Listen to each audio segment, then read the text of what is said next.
Hi, this is Gomathi, sari drapers. உங்கள நிறைய பேருக்கு சாரி கட்டுறதுலாம் ரொம்ப பிடிக்கும்னு தெரியும். பட் சாரி கட்டுறதுக்கு கஷ்டமா இருக்கு, இல்ல சாரி ட்ரேப் பண்ண தெரியல அப்படின்றதுனாலே நிறைய பேர் சாரி கட்டுறது இல்லை. So today I'm going to teach you how to drape a saree. So basic techniques நீங்க ஃபாலோ பண்ணாலே the drape will be very easy. So இதுதான் ஸ்டார்ட் ஆஃப் த saree. நான் இது வந்து பேசிக் டக் பண்ண போறேன். ஸோ பேசிக் டக் எப்பவுமே வந்து பல்ஜினஸா இருக்கக்கூடாது, நம்மளோட கரெக்ட் ஹைட்ல இருக்கணும். ரொம்பவும் தூக்கிட்டு இருந்தா நல்லா இருக்காது. ஸோ நான் இந்த மாதிரி சிங்கிள் ஃபிங்கர் யூஸ் பண்ணி தான் நான் வந்து பண்றேன், டக்குன்னு பண்றேன். ஸோ நான் டக்குன்னு பண்ணிட்டேன். இந்த இடத்துல நீட்டா இருக்கணும் இந்த மாதிரி.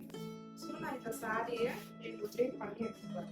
ஸோ நான் இது வந்து என்னோட ஃபர்ஸ்ட் டக்கு, இப்போ இது வந்து செகண்ட் டக்கு.